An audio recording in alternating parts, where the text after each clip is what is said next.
laughing and joking over here, but this is straight up serious business. This is Hyperborea. There's no room for jokes. It's going to be pretty intense. Keep the kids out of the room. It could get pretty rough, pretty violent, pretty exciting. Is anybody watching us yet? Oh, wow, there's already 9 people here. I'll stop joking, making pathetic jokes. Welcome, everybody. Here we go. Dan the Man is here, and it's going to GM as in the first 2 sessions. And then we've got Cam, and we've got Death Angel Shadow, and we have Vance, and we have Lord Mattias. And joining us tonight, playing Valkus, a fighter, is Dying Breed. Hey, welcome. Hey, welcome. Thanks for having me, everybody. Thank you. Yeah. Now we might not die. Well, we might not all we die. might not die as soon. we might not die as fast. It'll be a slow, painful death. Yeah, he's kind of luring us in. All right. Who's the archivist? Was Mattias? Were you doing that? Yeah. I was. I can continue doing it. Yeah, you mind just He's good at that. reminder? Oh, well, I hadn't even had a chance to review my notes. Hold on a second. You wrote all that. Didn't you type them all in the Discord? Somewhere. There's somewhere in there. All right. All I know is we what do we do? We went to one of the mausoleum based on and we teamed up with a warlock and this thief.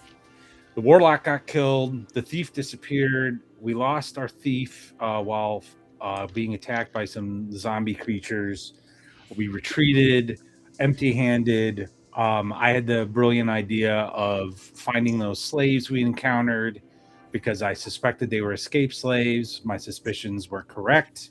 We got some gold because of that. And I think we also recovered one of the bodies of the zombies that Jeff's character brought to the hoity-toity drink with their pinkies up magic users, and got a little bit of treasure from that.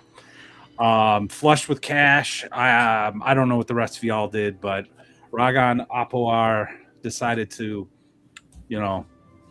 indulge, and he got the penthouse suite over at I can't remember the dude's name's place. Aramis Dithok. That's it, Aramis's place. And the funny thing is as my character was losing consciousness and being taken away, I recalled a rumor we picked up from the very first adventure where sometimes people go into that place and don't come out. And I was kicking myself for forgetting that. So rookie mistake. Hate to see it happen. Yeah, but it makes for great YouTube. Sure does. It could be okay. So we find ourselves in the main floor of Aramis's caravanserai. We're in the common room. Bosemond the Cataphract and Eric the Ranger have gotten ready to bed down for the night. Now, you guys have been here for most of the afternoon, partaking in libations and food. And for the most part, you see some guards, you see some lieutenants and those sorts of things, clearly some mercenaries that are in Aramis's employ. But you do see a man that is of particular what's the best way to put this? Of particular focus as he's studying everything that goes around in this particular establishment throughout the evening. Kyle, would you like to describe your character, please? Sure. He's a man. He wears a dark woolen cloak with the hood up. You can't quite see the color of his eyes, but they're very dark. His hair color is kind of a dark brown. He has a tan complexion. His most significant feature is there's a giant scar running from his right temple down to the corner of his mouth. He wears chainmail armor.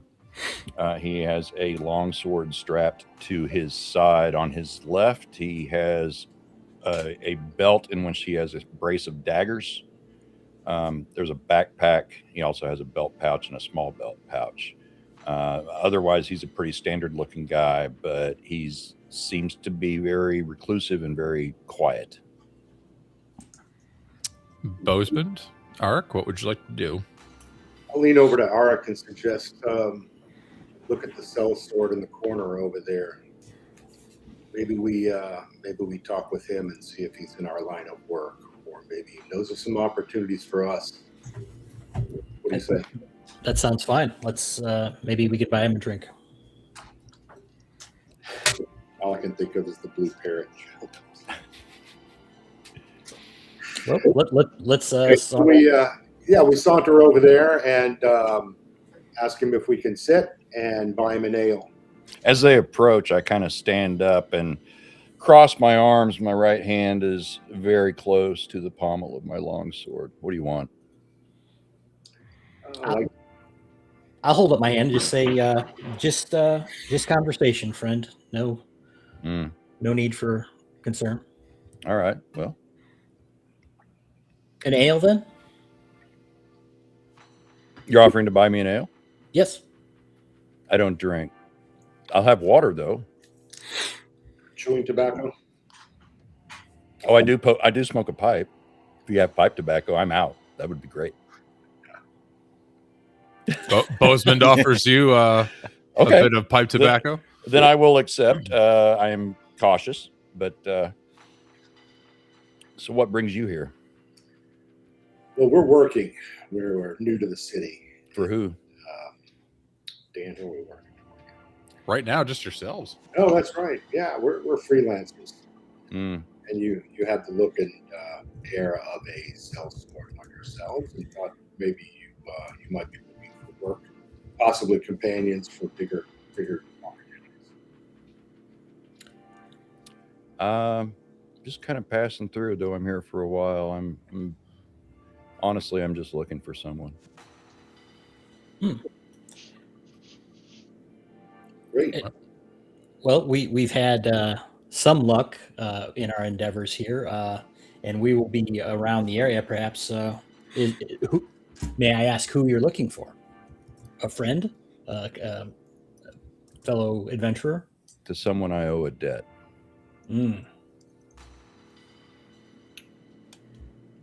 How many of there are you? I see only two.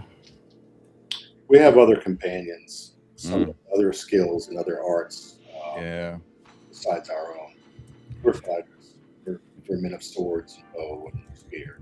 If you want to have a further conversation, I would not decline that, but I do not think this is the time nor the place, especially the place. And if you would like to meet somewhere later, then I suggest that we leave separately so as not to draw any conclusions from people who might notice the fact. But I'm willing to do so.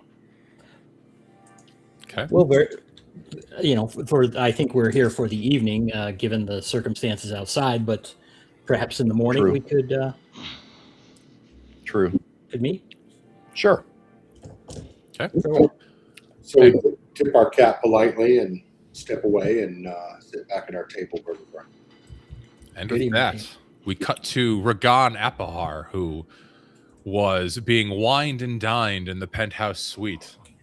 Huge tracts of land. By buxom tracts of land. The best night that you have had, at least so far, in many, many, many weeks.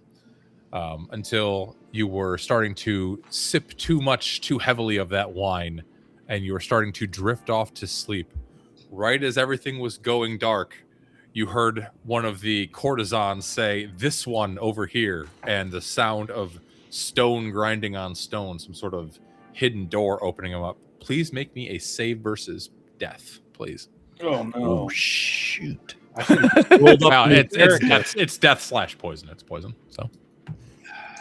Ooh, that's going to be a. I'm pretty sure I don't have any other. I got a 6. Nope. Okay. You slip into unconsciousness as your body slams into the water of the tub. You get the faintest sensation of being lifted by rather strong sets of hands, and then everything goes dark. Darlingdak and Bercy, the magician, who are spending the evening in the astrologer's tower. Mm-hmm. I've been out of the reach of miscreants, apparently. Of course. Yeah, I mean, that's where you work. That's where you are employed, and that's where you spend your evenings having bets on the terrible things that happen on the streets below. Yeah. You guys are making ready to spend the evening on the roof with the other sorceress folk of Xambaala, the well-to-do and noble folk that spend their evenings there, taking bets on what happens below. And you do hear some mutters, some rumors. There is a pyromancer in town that you have not seen there before. That is, he's got very fine, like red robes. He's got symbols of Helios on it.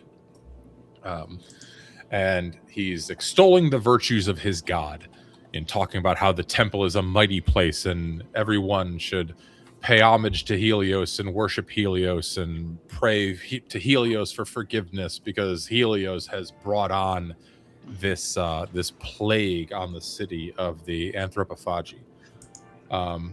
While he is extolling, some of the other magicians and sorcerers are getting rather annoyed, honestly, at how verbose and how loud he's being. And you hear one of them mutter, "I really hope he spends tomorrow night at Aramis's instead of here." What would you like to do?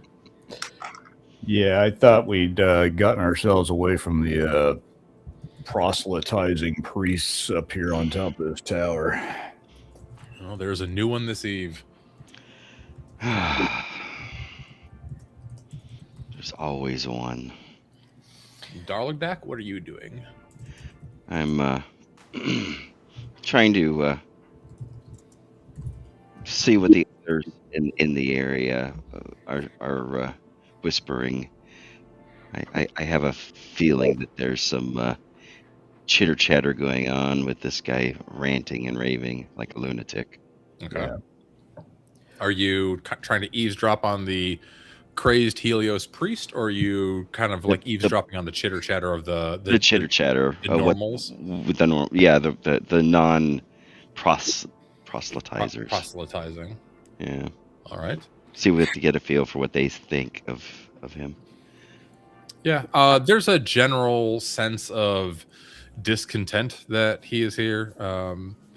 The Temple of Helios, you guys know that some of just from being in town the last few days, some people really like them, some people not so much. The scholars of the Astrologer's Tower seemed as though they would rather be left alone and not deal with the Temple of Helios. Yeah. But yet this one is a man of sorcery and is allowed access and has made his way up here.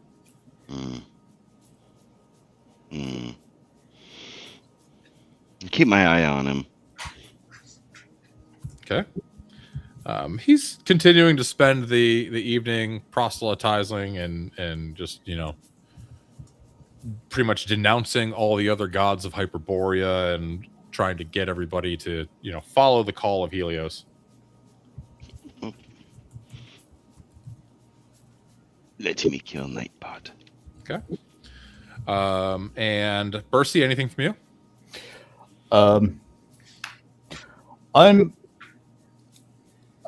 I have, let's see, was it Fergus? Is that why I gave him his name? Yeah. Fergus, my seagull familiar is mostly, he's flying about. I can't hear through him, but I can definitely see through his eyes. And so I'm kind of, getting a feel of the, feel of things. See if anybody's if I notice anybody handing each other, making little deals or trades, or maybe, something along those lines that might be indicated that somebody's got something of value. Very interesting. You see people making the standard bets and wagers that they have the last 2 nights the last several nights you've been here, the last 2 nights that Darlagdak has been here. But you do notice one in particular, a rather lithe-looking sorcerer. He's kind of holding one of those, holding a dagger, kind of hidden in his robes. And when you've got your familiar magically enhanced vision, you look down. It's the same hilt from the Grotto of Rel that your fallen Nusgrain, well, you wouldn't have known Nusgrain, but they would have told you about his dagger and how they left it there and how fancy it was. Yep. That Nusgrain had at one point and was left behind. So Okay, so we've got somebody who's in it. Actually, it looks like I can actually hear through the familiar, but even better. yeah, I gotta double check the rules. Okay. So yeah, I'll just kind of the seagull kind of do seagull things, which is probably just land on the parapet or whatever there of the tower, and like swipe French fries, and That does definitely seem like sequel things. Yeah. yeah, and then and kind of be in the area of that individual, just because knowing that it's magic dagger, but also if it's if he's got any associations outside of the tower, it might be interesting. Okay. All right, we cut back over to Bosemond and Arik and Valkus. People are starting to bed down for the evening into the common room. Are you guys going to do the same, or what are you going to do? The main central area of the tavern has pretty much cleared out. You're pretty much by yourselves at this point. Yeah, same as before. Bosemond throws his backpack down. I don't want to take all my armor off, but I probably would. Okay. Are you hanging out in the common room, or are you heading towards if we have to pour out into the streets to go fighting, but thought he was going to the penthouse. maybe. Oh yeah, some of us didn't get an invite to the penthouse. Is there a separate room for sleeping, or is it just in the main? It is a separate room off down an eastern hallway, but you guys are still in the main tavern room, which is pretty much cleared out at this point. So are you going to sit here and discuss now that you're kind of by yourselves, or are you going to head to bed for the evening? I'm fine with hitting the sack for the evening. Since we're getting up, there's nothing else too much to do here, and I don't think there's too much anyone else to visit with. Did we see Valkus bed down in the main hall? I'll follow their lead. If they're going to bed down, I will as well. Okay. You guys have kind of been straggling, talking a little bit. As you start to turn towards the common room, you hear a strange thunk, thunk, thunk, thunk sound kind of emanating from the wall behind the closed-off kitchen. I'll draw my sword and start to work my way towards that area to investigate. I will follow him. Okay. I'll follow as well. All right. So you head into the kitchen. So there's a rather large kitchen. It's got enough room for 2 cooks and a larder in the northwestern corner. There's nothing that you see that's immediately apparent other than the kitchen is surprisingly clean for what you would expect from a standard tavern in Xambaala. This is very well kept, very immaculate. But the only thing of note here is the larder off to the west. Do we see anything when we go in there? We heard a noise, but there's nothing apparent in there. Nothing in the kitchen itself. The only thing is the larder on the western wall. I'll walk over to that larder and with my long sword try to flip open the door.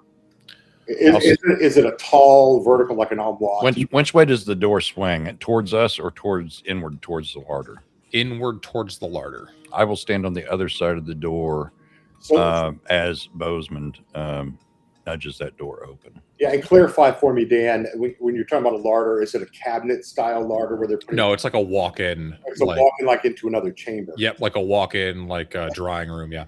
Yeah, for meats. A lot of different things. Okay, so I will see. It's about, looking from you, it's about at least 10 feet deep and 15 feet wide from where you're standing. Dan, real quick, I'll stay near the door we entered from. Okay. I'll look over at Arik real quickly. Ready your bow, Ranger. Stand back. Yeah, give him the international sign for cover our butts. And do I notice Valkus has weapon drawn as well? Oh, yes. Okay. I'm going to gently push the door open if I can to the larder with my long sword. So you go to push the door open and it doesn't move. And you look at it kind of quizzically and you realize this larder is locked from the inside. Dun, dun, dun. You hear like the sound of something heavy being dragged above you. Sounds like it's getting closer. Above us. Above. Was there anybody else in the main room? Maybe we should get back to the main room and just make a defensive perimeter. In Wait. case Are there any stairs visible from here? Anything leading up out of the kitchen to an upstairs? You do know on the other side of the wall from where you are the stairs that lead up to the guest bedrooms in the penthouse. On the western wall. So Let's go over beyond there. the larder. Let's go over there. the old penthouse. All right. As you are heading out back into the main kitchen area, you get about 20 feet into the kitchen, and then you hear a click coming back from behind you in the kitchen, and a door like quietly swing open. Turn around quickly. All right. What do I see? Valkus turns around. You rush back into the kitchen. You see 4 Eskimo Ixian slaves dragging a large, heavy sack, and the sack's kind of worn and torn, and you see like a limb loose and floppy sticking out of it. Looks like an arm. Is it a sickly pale looking arm, but somewhat muscular? Yes. Is it holding a goblet of wine? They look at you and like drop the sack, and as soon as they look at you, they draw weapons. I run towards them. All right. Let's roll some initiative. We roll d6. You guys can roll d6. Kyle, do the honors. I rolled a 1, so good luck with those honors. Whoops. Well, it's a 6. Okay. I didn't mean to roll a 20. Look at that. He's doing your trick there, Dan. You're good. Go ahead and we'll just start with Kyle since you ran in first. What are you going to do? There's 4 of these guys. They have clubs drawn and they have a big heavy sack behind them. 4 of these guys. The one closest to me, I'm going to swing my sword and attempt to eliminate his head from his body. Excellent. Make your attack roll. That's a 2. That's a miss. Let's see here. Yeah, that means I got a total of 4. Definitely That's a miss. miss. Definitely a miss. Well, I tried. You sure did. You rush forward and bring your sword down and just like cleave into the ground. Bozeman, what do you do? You're not going to believe this, but I rolled a 2 and strength adjustment. Yeah, +1. So whatever. No, not even close. Yeah. Apparently, that kitchen floor is pretty greasy, in spite of the rest of the good He housekeeping. said it was clean. Yeah, it was clean. Maybe it's too clean. Maybe it's Mr. Clean, shiny clean, and they're sliding on it because it's still wet and mopped. And last but not least, Arik, what are you doing? Sorry, Dan, just a clarification. They came into the kitchen like from a different door, like a secret door or something? Through the larder that was locked on the inside. Oh, okay. So I was standing by the door between the kitchen and the common room. Am I far enough away to shoot a bow? I mean, is it a large enough room or is it too small? Yeah. No, it's like a 30-foot by 40-foot room. You can totally shoot a bow. Okay, I'm gonna give him a chance. I'm gonna pull the bow back and say, "My friends were toying with you. Drop your weapons." What language do you say that in? Common. Okay. Go ahead and make me a 2d6 reaction roll. We'll see how it goes. 2d6. Okay. Yeah. Oh. 12. That is okay. One of them looks at you and he drops his club.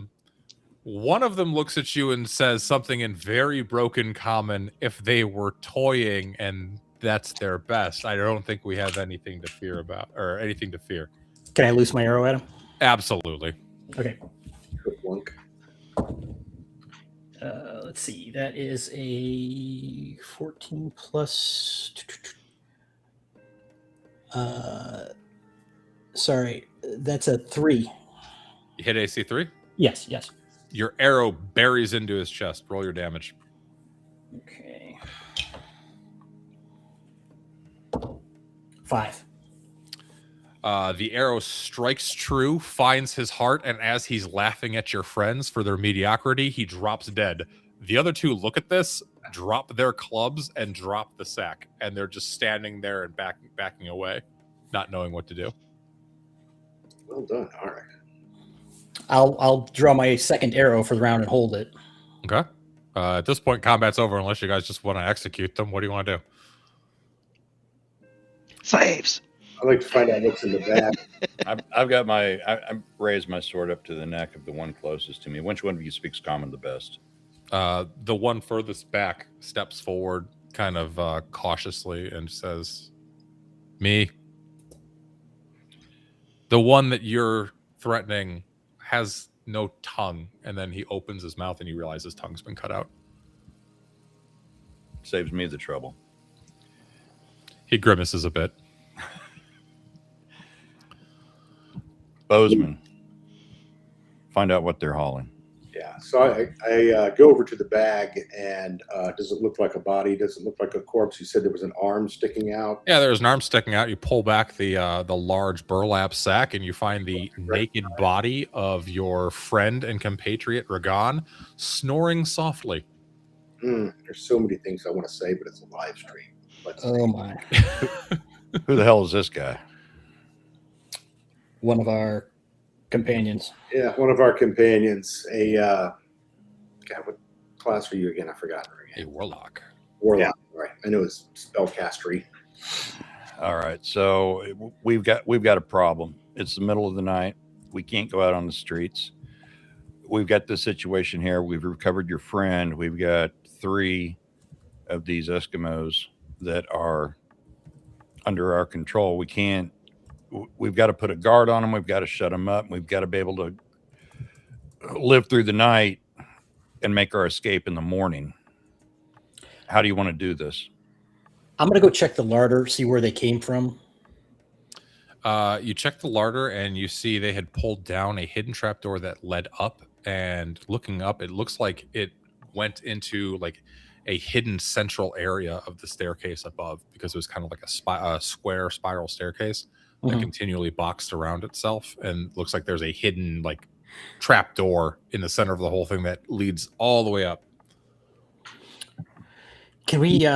Okay, I'll say, can you revive him? Can you wake him up? You start slapping him a bit, and he starts to kind of like rub his eyes, and Ragan, you're starting to come to, and everything went black. You were surrounded by voluptuous, gorgeous women, and then as you start to come out of it, you see Bozeman right here. Bozeman picks up if he can find a bucket of floor water after they cleaned up this meticulous kitchen with something like that. I can throw on him and wake him up. You fell asleep in heaven and you woke up in hell as dirty mop water gets thrown on you. I'll sputter and get up, not really concerned about my nakedness, and just look at the dead slave on the floor. I'm assuming the other ones are still cowering. Is that correct? 2 of them are cowering. The one that was speaking is standing fairly resolute. And then he looks at you, and you realize it's the one you sold earlier today. Oh, I'm like, where's my axe? He motions back towards the larder and points to the trapdoor that heads upstairs. How was that? And he says it's up there in the hidden passage. All of your equipment is. They let us sell it. The things that are not desired by Aramis. And Aramis put you up to this? Of course. As Ragan is questioning this one Eskimo, I'm going to cut a few strips of cloth off from the bottom of my cloak. And I've got some sinew cord, and the other 2, I'm going to tie up their hands, and then I'm going to take that cloth and I'm going to shove it in their mouths and tie sinew cord around it as a gag. Good man. All right, that takes a couple minutes. Kinky. You do that, no problem. I'm gonna say, Ragan, you owe me an arrow. I owe you a great deal more than that, my friend.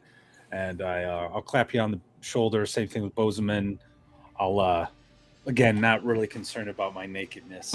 And I'm concerned about. I wish you stopped. Kind of like, arms akimbo. I'll nod to the new guy. Who's this? Do I owe him my life as well? Indeed. Well I'll met, get my Steve's friend. name. You don't know me a damned thing, but keep this guy talking so I can tie his fucking hands up. So the last of the Eskimos does get his hands tied up, but before you gag him, he says, "You realize if we don't report back, you're all dead, right?" Yes, that's what I was saying a minute ago. Don't you have fucking ears? I do. Do you have fucking ears? I'm Would gonna. you like to I don't have perhaps- fucking ears, but I've got a fucking sword. You do, but I've got nothing left to live for. However, Yeah, neither do I. oh, that escalated quickly. I can offer you safe passage out of here if you're so inclined. The desert is terrifying at night, but it's better than being cut down by Aramis's many guards. Why should we trust you? Because I'll be put to the sword for failing. Oh, we can just I throw could- you down the streets and you can face the troops. I could hasten that quite easily. You could. And try I'm your wa- luck against the guards. I'm watching the door. Ranger, what do you think? Right now, I think we have to retrieve Ragan's belongings. I think he might be telling the truth if he doesn't report back, so we might need to send that message ourselves. All right, Eskimo. And remember, he's tied up, right? His hands are tied. He's not gagged yet. Yep. You lead the way. Show us where Ragon's stuff is. He walks back into the larder, and he it's right at the top of the trap door. There's a little alcove up there. It's just all in another sack. I'll You go. I'll get it. Okay. You I'll climb swing up my about. bow and You pull out climb my about. dagger. Yeah, you climb up about 6 feet. He wasn't lying. It's right there. Okay, I'll grab it. I'll get my stuff on, and I'll give the slave that I had sold earlier. I'll be staring at him the entire time as I'm like gearing up. He stares back, just very, very emotionless, very cold. All right. Now, when we are in Aramis's place here, Yep, you're in the kitchen. And all right, why don't we take this guy's offer to see if we can get ourselves out of here? We have to I sigh deeply and say we have to link up with the mage, but it'd probably be best if we get out of here. However, I'm not happy that my hard-earned coin was taken, and I was almost taken. I'm inclined to set the place on fire. I'm gonna lean over and say, how are we to survive on the street? Who are you asking that to? Well, The Eskimo? My friends here.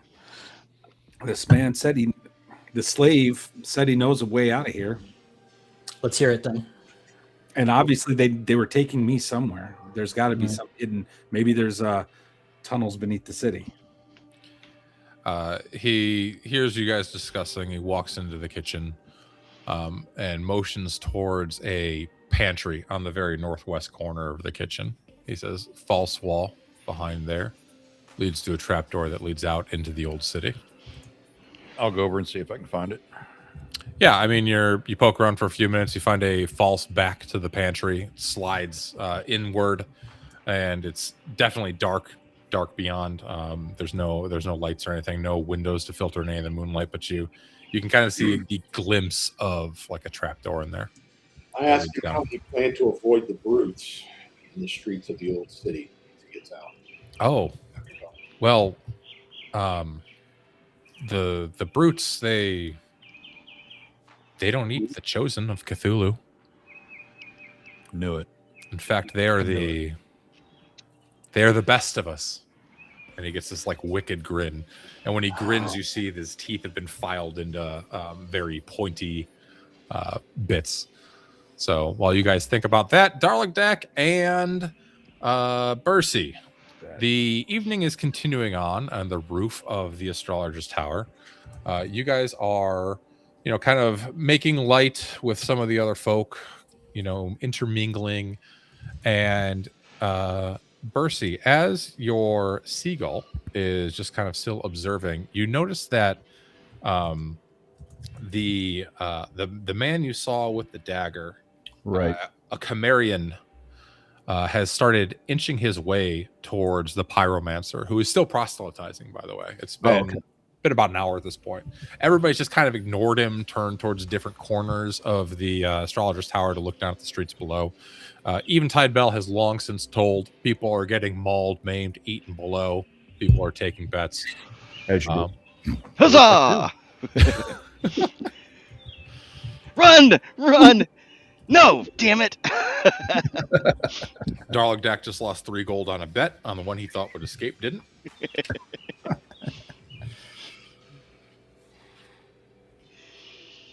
Well, better luck next time. Just have to run. Don't have to run faster than the zombie. I only have to run faster than you. A shaman nearby just gives a hearty chuckle, and he's like, "It's so true, and it's even better when you can crossbow one of them in the leg." I didn't think about that. And that is why you lost. He takes your gold and pockets it. So you guys are looking over at the edge at the cacophony of nonsense going on down below. And suddenly you hear this blood-curdling scream behind you. The proselytizing has stopped. And the pyromancer, a Greek man, is laying in a pool of growing blood on the ground, and the color is very quickly leaving his face. He was stabbed directly in the spine, and the man who had been inching towards him, a Cimmerian, just smiles wickedly and then turns invisible and disappears. I kind of nod. And... Yeah, I just kind of, silently, into that approximate location he was, and just give him a thumbs up and go back to my drink. Okay. Just so, at any rate, next bet, next wager. you see a couple of the other sorcerers just look around. One of them kind of starts rooting through it, like the folds of his robe, looking for his pockets or something of value. Realizes he doesn't really have anything, and just kind of shrugs and says, "Well, anyone want to take bets on which one of the things down below eats them?" I don't know. I was going to say, should we throw him over? Of course, we don't want him up here. He's gonna stick up the place. Yeah, I'll grab a leg. You get the other. Yeah, right. we'll do the classic arm and leg toss and watch the body sprawl. You huck this Greek pyromancer into the street below, and he falls down. Body crumbles and breaks. It's like 5 or 6 stories down, and then he just gets swarmed by like 2 brutes and like 6 anthropophagi as he just gets devoured. He's gone in nothing but bones and maybe little chunks of flesh in like moments. The classic Huzzah! Piranha and skeletonizing. Exactly. It's like piranhas devouring a cow. Both of you go ahead and roll a d10 for me.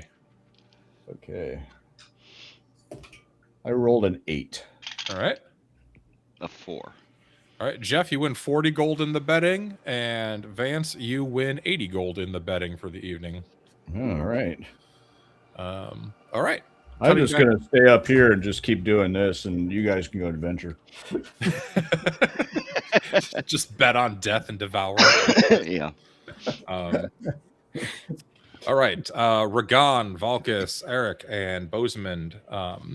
The cannibal slave is standing before you and saying that is the way out. It'll lead east under the wall into the old city. And where are we going in the old city? What's our destination? I don't care what your destination is. I hit him in the mouth with the pommel of my sword. It bleeds, and several of his teeth fall out of his freaking mouth.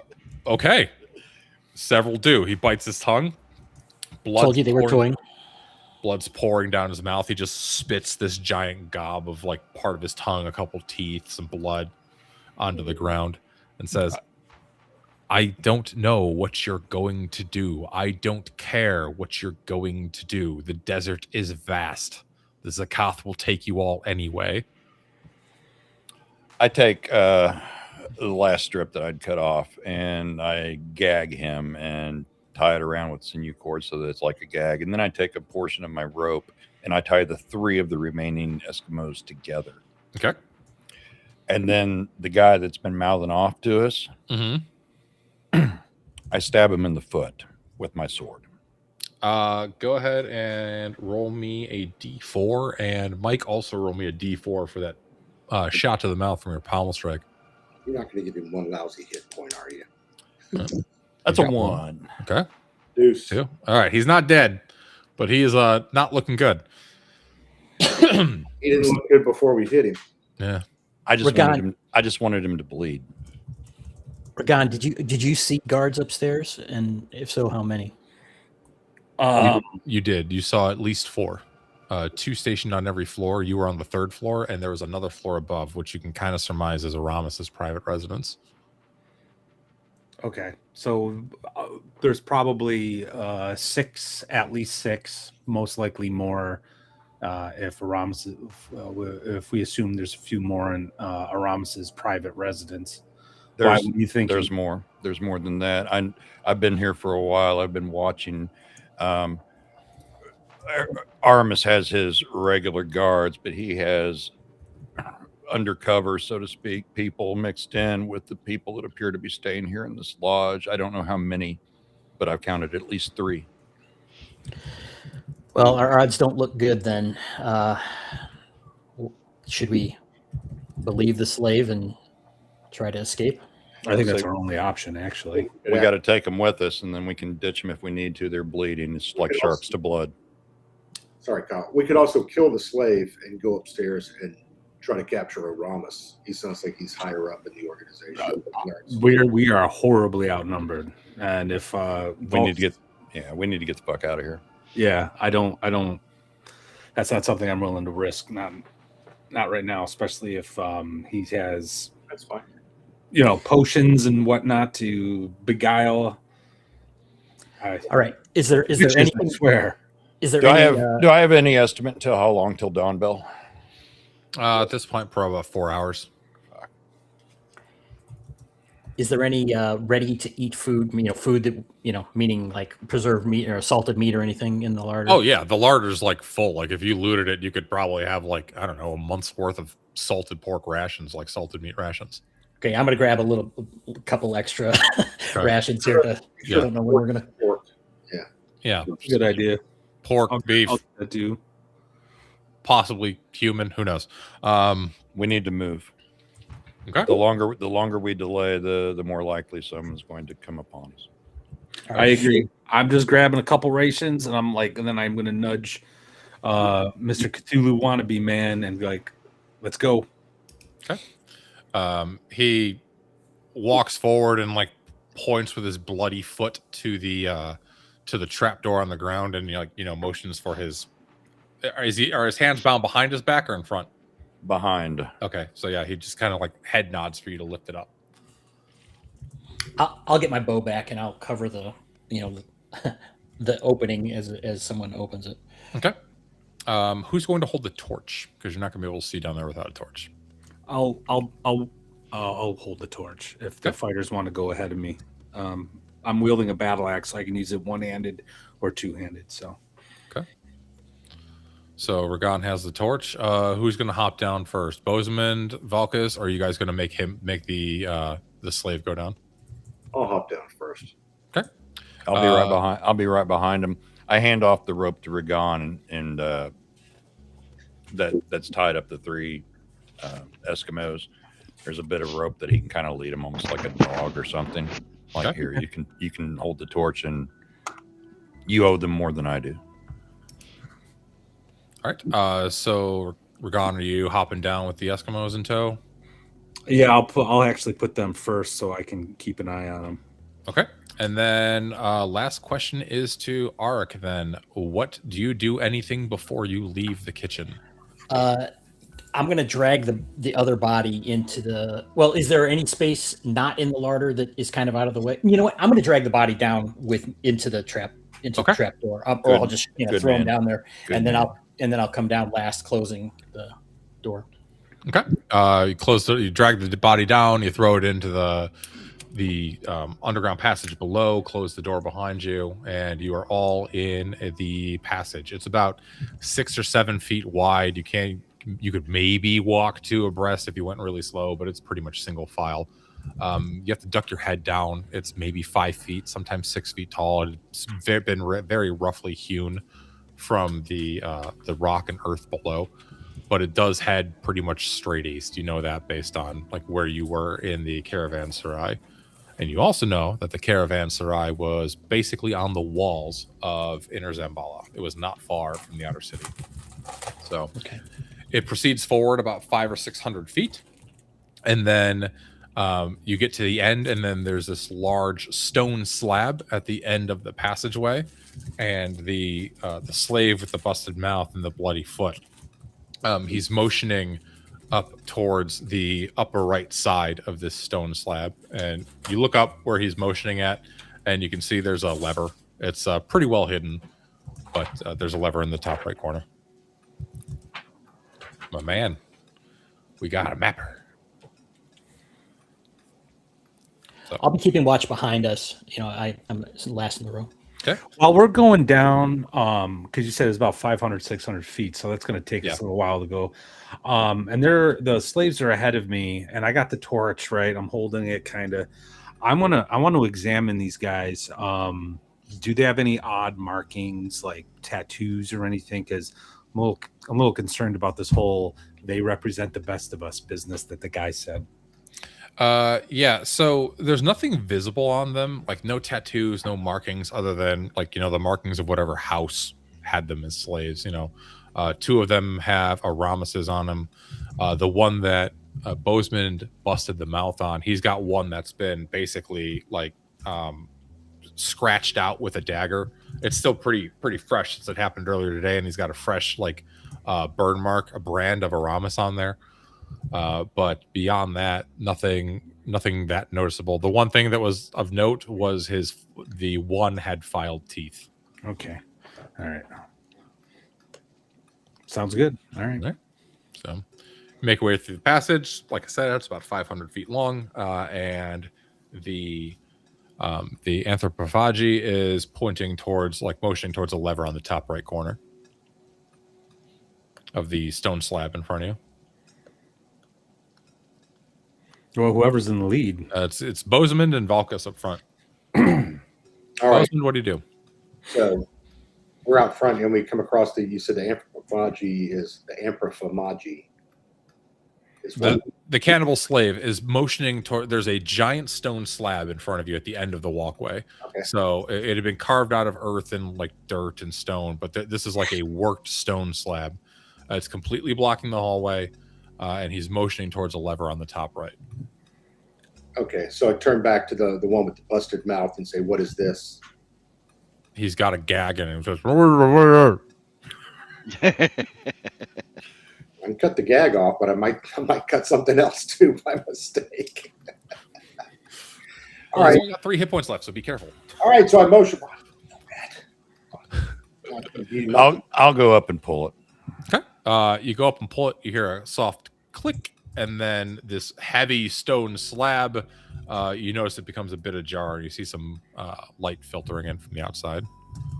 Light, like the overcast, dim light of night. Like like starlight and moonlight. Yeah, like starlight, moonlight. Yeah. Okay. So poke our head out, or I poke my head out and see what it looks like outside the space. Is it someplace safe where we can all? It's not safe. I mean, you're definitely in the old city where you were earlier today. You're not sure exactly where. You don't think you were in this exact spot.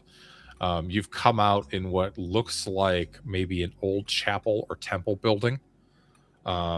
Nothing that you can really see, nothing that you can really make out in terms of like religious symbols, but you can just tell from like the rows of like pews and communal seating, and there's maybe like an altar at the other end of the building. And there's old busted windows, but this is like half buried in dunes of sand, and there's a double door at the other end that like opens out into the desert beyond. Is there a way to shut this stone slab behind us that I can discern?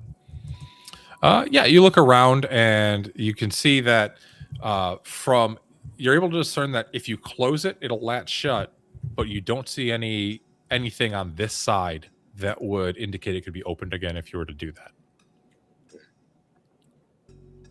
One way. How defensible is this room? This temple room? Looks like it would be reasonably defensible. There's a few broken windows, but there's furniture in here you could kind of stack up in front of it if you wanted. There are some roughshod, eroded double doors on the front, but they look like they might still kind of close and latch shut. I got another stupid question. If someone was on the other side of this stone slab, would it be possible for them to be able to break the lever and still have time to get into that room before it closed? Yes. Yeah, you could, because the door would swing open into the room you're in all the way. You could reach in and with probably a good test of strength, rip it off. So the handle was basically no longer there. Everybody in. Okay. Your new compatriot has ordered everyone into the abandoned chapel. Works for me. I'll go investigate those double doors. That seems to be the Okay. way out of here. Art, Yeah, what are you doing? I'm going to go look again, see if areas where we might get ambushed from, to try and secure the area. Okay. Everybody is inside the chapel, Valkus. All right, including the slaves. So Yep. I'm going to do exactly what you just described. I'm going to try to reach in, rip that handle off, and slide myself under the door or through the door before it closes completely. And I have a test of strength. My strength is a 17. Okay. So my test of strength will be a 4 and 6. All right, roll it out. That's Perfect. a 4. You reach in, you pull down that lever. It seems like it's starting to just catch up at the very end, and then with one last grunt, you just rip it off. You're holding this stone lever in your hand, and the door is still swinging free, but you're convinced now if you close this that there's pretty much no way it's going to be open from the other side. I'm going to close it. All right, you close it and feel resolute that the door is secure from any pursuers from that particular passage. Which way did the door swing? Into the temple room or in towards the hallway? When you were inside the hallway, it swung into the temple. So you could barricade it from this side if you wanted. Then I'm also going to, I've got iron spikes and a hammer, and I'm also going to iron spike that door from this side. Okay. You guys see Valkus spend some time iron spiking the door just to make sure it's extra closed. Bozeman, you're investigating the double doors, correct? Yes. So they are heavy wooden doors, and as you're looking at them, you see them emblazoned and carved with symbols in Greek, and it looks like at one point this was a temple to a Greek god, but you can't quite make out who. What does the symbol look like? The symbol looks kind of like a long central spine or spike or line, and then there's two other lines kind of curving off of it on the right and left side. So there's a long central spike and then two curves. I asked Garlic Dak if he knows anything from his studies that he can recognize this symbology. Well, Darlig Dak is in the Mage's Tower. Right, he's not with us. Right, yeah. Yeah. I can see him. He's right next to my square right there. It's almost like he's with you. More. What do you see? Yeah. You can't see me. Yeah, so I described to them what's up there at the door, but I can't read it. Can you barricade the door? Yeah, you can barricade the door with some of the furniture in the room. All right. What about the windows and stuff? You said there were busted out windows. Can we barricade those as well? Yeah, they're not very big. They're about 2 feet wide, taller than they are wide, maybe about 4 feet wide, 2 feet tall. No chances. Wait, Let's all all get the to way. work and barricade this room. Yeah, 4 So feet our tall. plan is to stay inside the chapel then for the rest of the evening while the bugaboos are outside in the street. That's what I'm thinking. What were the dimensions of the chamber again, Dan? This chamber is about 40 feet wide and about 70 feet long from, you guys came on the western side of it. So about 35 feet to your left is the altar, and about another 35 feet to the right is the double doors that lead outside on the southern side of the wall of the building. Dan, you had said that it was like moonlight or whatever, Yeah, there's like some stars, starlight, and some, light from Okay. the moons. Is it enough that we could put the torch out? Yeah, I think you probably could. Once you barricade everything up, it'll be pretty dark, but like there'd still be, the roof's not 100%, so you can still see some of the, the stars in the sky above. Okay, I just don't want the torch to give us away or to attract attention to the place. That's fair, but yeah, you can use it while you're barricading and then put it out. You think they'll be all right? All right, I'll be right back, guys. Well, that was my last torch, and I doubt that it would have lasted much longer anyway. So, okay. Considering everything, while they're doing all this other stuff, I would have kind of moved these slaves into the center, keeping an eye on the center of this chamber, keeping an eye out. And when Vulcus was like, "Okay, hey, let's start barricading," I'm going to nudge him to get working, to help with the barricading, and I'll just kind of supervise them as they do all the heavy lifting. So you are cutting the cloth bindings on their hands, I'm assuming.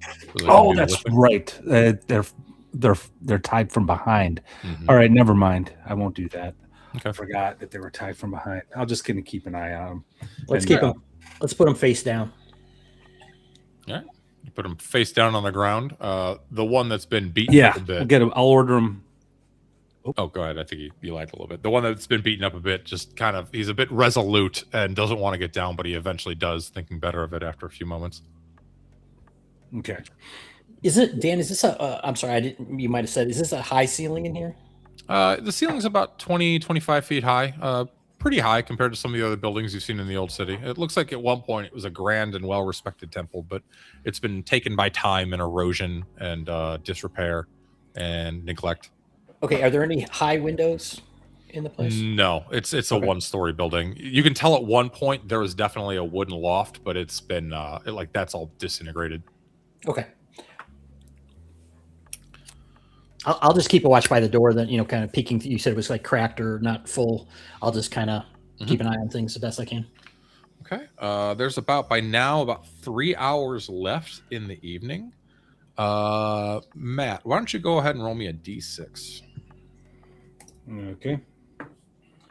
I got a 5. All right. Another hour passes. Mike, go ahead and give me a d6 roll. A 1. A 1. All right, give me a d12. Uh-oh.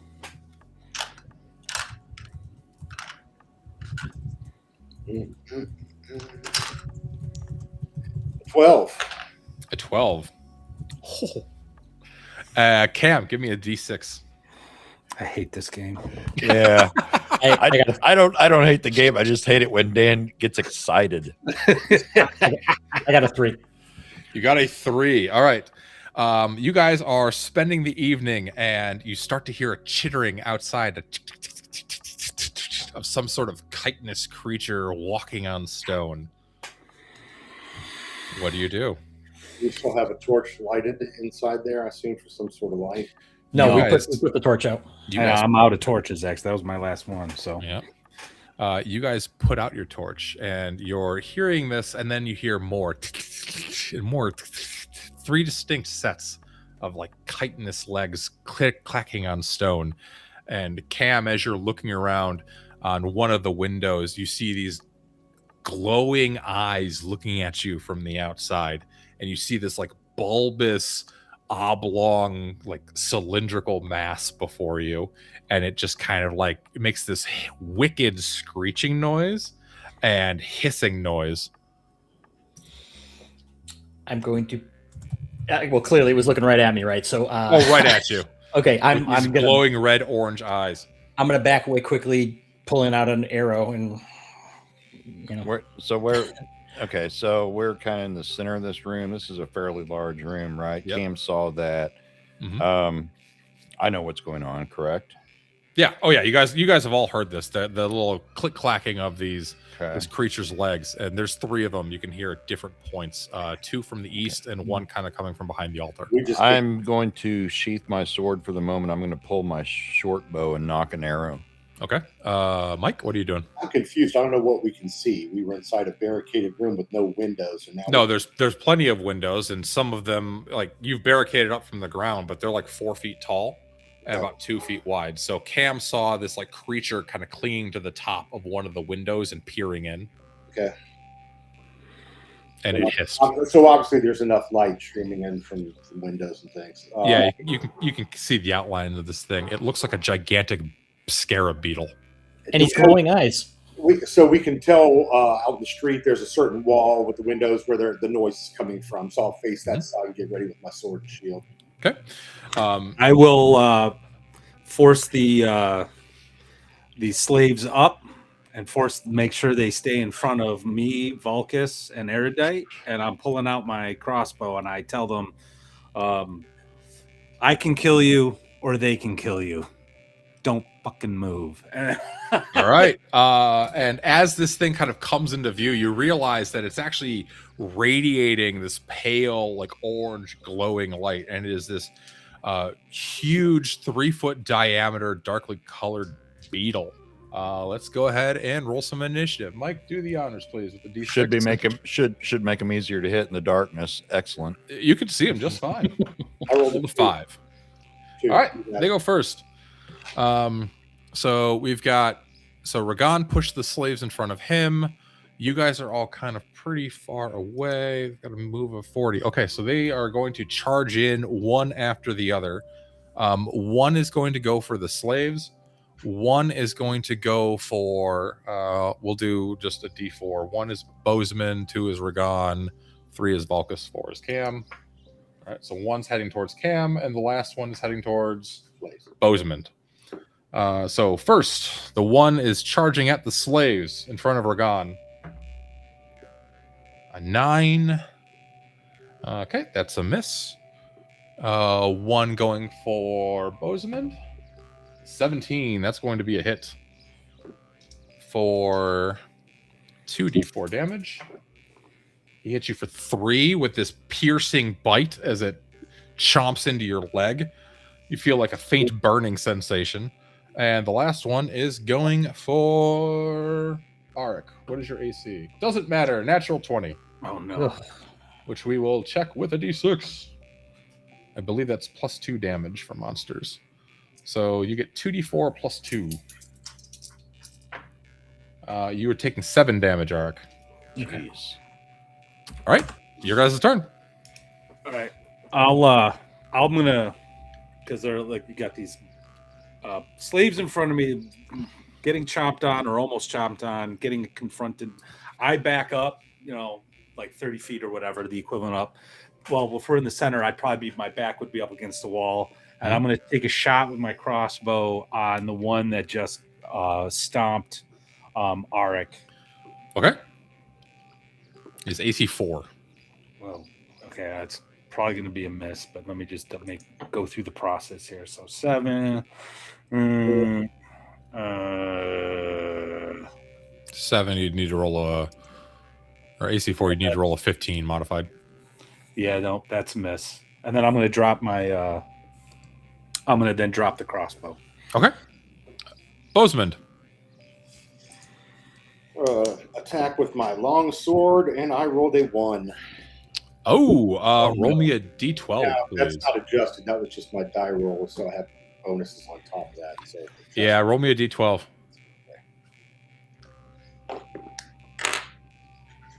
That's a 3. A 3. It's just a really bad miss. You go to cleave into this giant fire beetle, and you just like sunder this old rotten pew next to it, and it explodes into shards of wood. Like, it looks super cool for completely screwing up. Arik, what are you doing? Okay, so he's right on top of me, right? Right on top of you. Okay. In this game, is there a move or withdrawal? Yeah, you can make like a fighting withdrawal and move half of your movement away. Okay. In the advanced option, it said that a trained bowman can move half and shoot. Could I do that, or is he going to get a whack at me? No, you can make your movement back and shoot, but you only get 1 shot, not 2. Okay, got it. All right, I will do so, moving back whatever distance I can, and take a shot. Okay, so it'd be half your movement, which is either probably 15 or 20. I got a 17. I'm sorry, natural 7. So a 19, which is a 0 AC. Okay, yep, that hits. Okay. Go ahead and roll your damage. 5. 5 damage. All right. You slay the one that bit you. Ooh, nice. The arrow embeds into its glowing eye, and then it just falls over limp and dead. All right, next round. Volkus, go ahead and roll some d6. 5.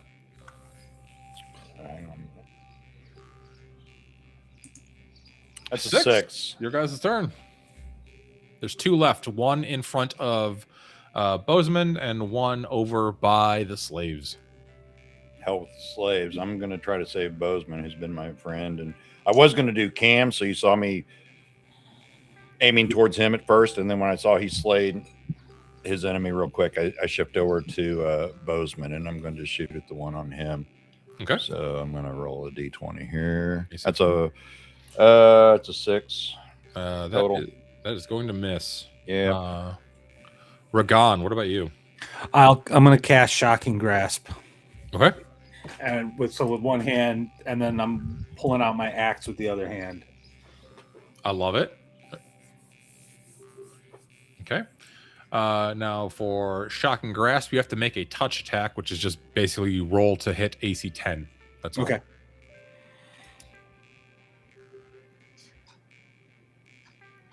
Do I Yeah, just roll a d20. All you gotta do is hit AC 10. So for you, I thought I had to cast it first, and then next round I can still do this. Yeah, you're casting. Yeah, you're casting Shocking Grasp and touching him. Oh, I thought it was cast, and then next round I, can then start doing that stuff. Okay. Yeah. No. Cool. Duration's instantaneous, so just. All right, then that's what I'll do. I'll help Bozeman screw the slaves. Okay. Would you rephrase that, please? I think he meant what he said. I think there was supposed to be a comma in there. Yeah. All right. So we don't have time for that right now. We're fighting this thing. Roll make a d20 roll. So it's d20 plus your. I got an 11. That hits. That's a hit. Good. You just got to hit AC 10 with touch attacks. So it is 1d8 plus 1 damage for you. For 8. Okay, you full blown grab this thing right above it. Yes, exactly.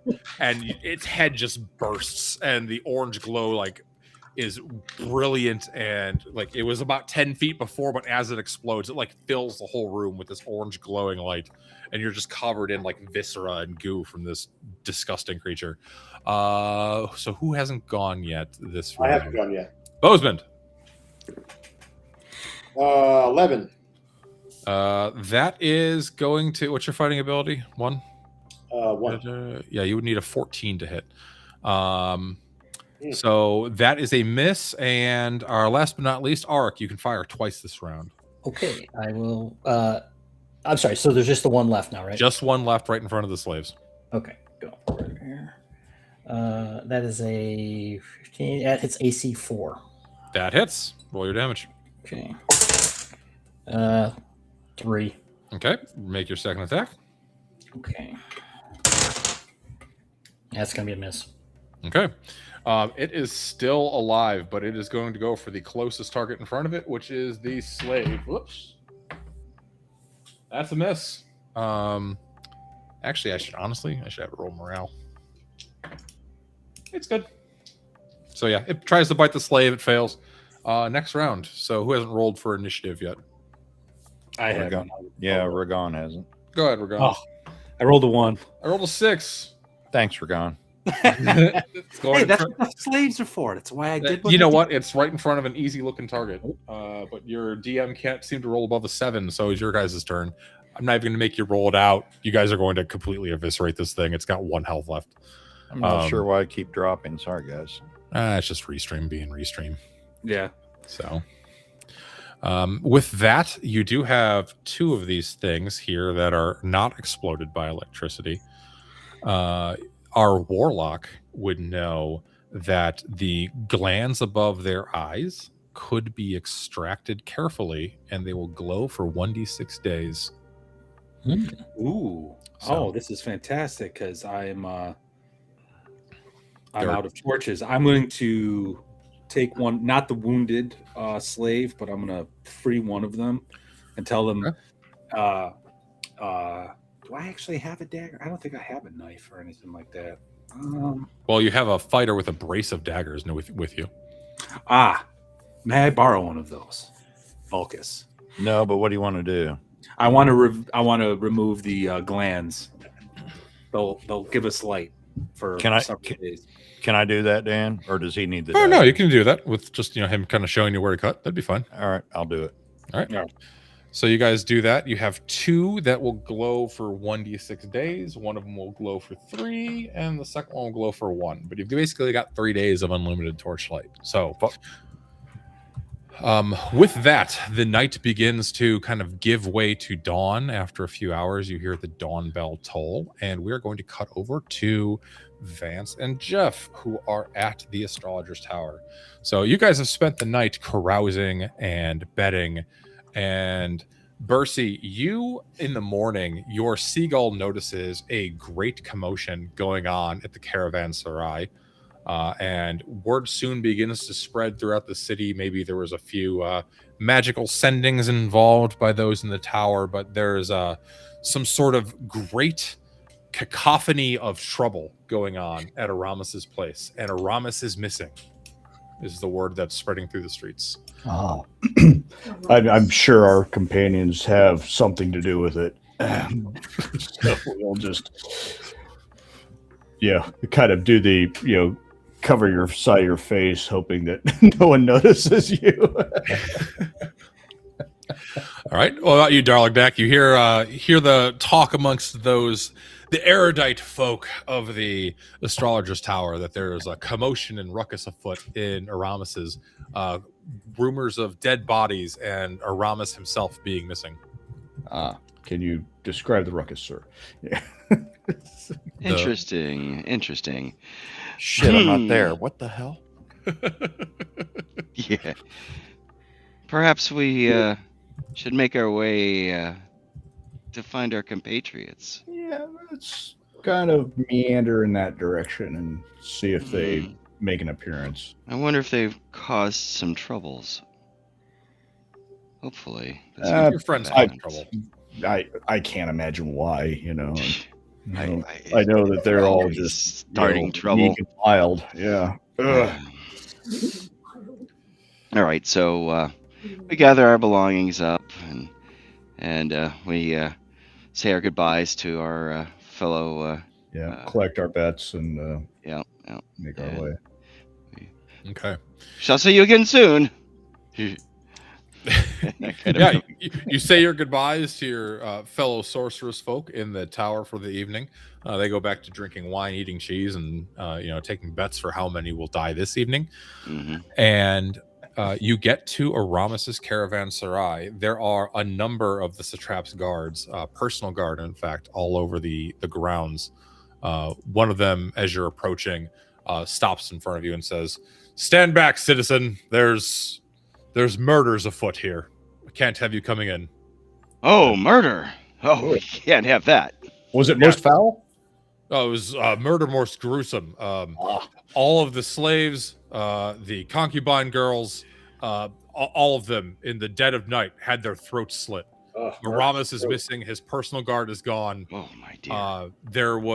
There's a few of the folk that were here for the evening. They mentioned they saw a group of 4 just wicked looking mercenaries that were dragging some slaves with them off into the night. Heroes.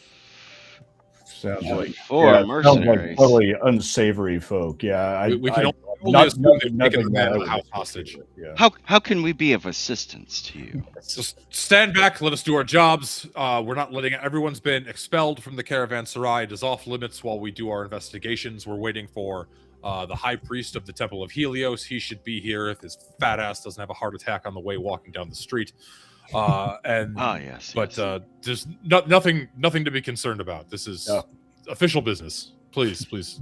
Understood. Well, these kind of establishments.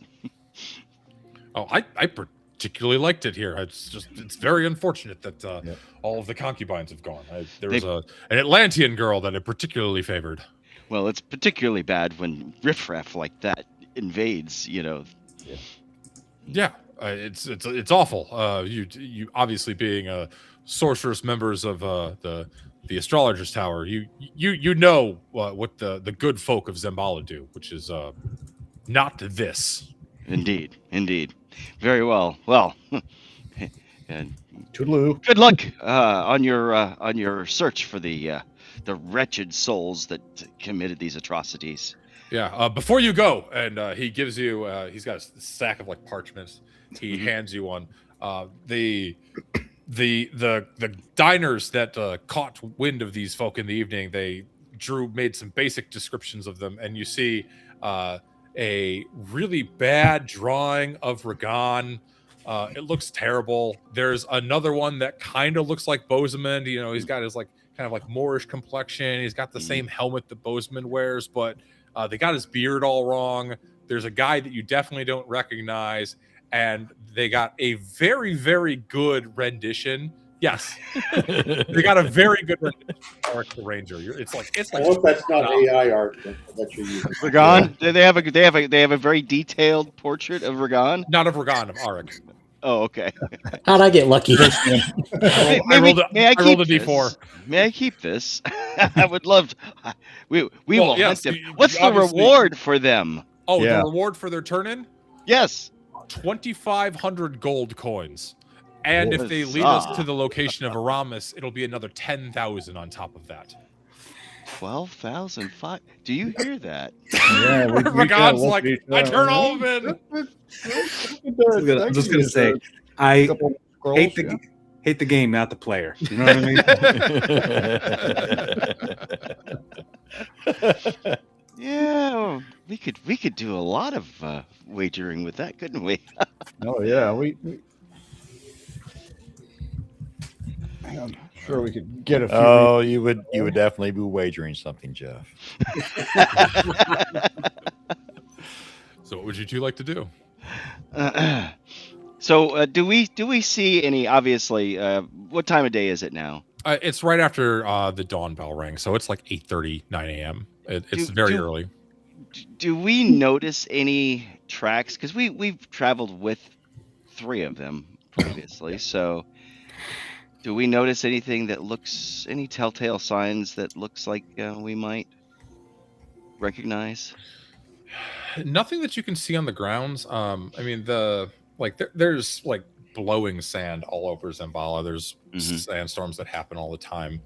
But there's, you can kind of look in, especially with the seagull as he's circling above, and get a good look. Like there's bodies dragged out into the courtyard.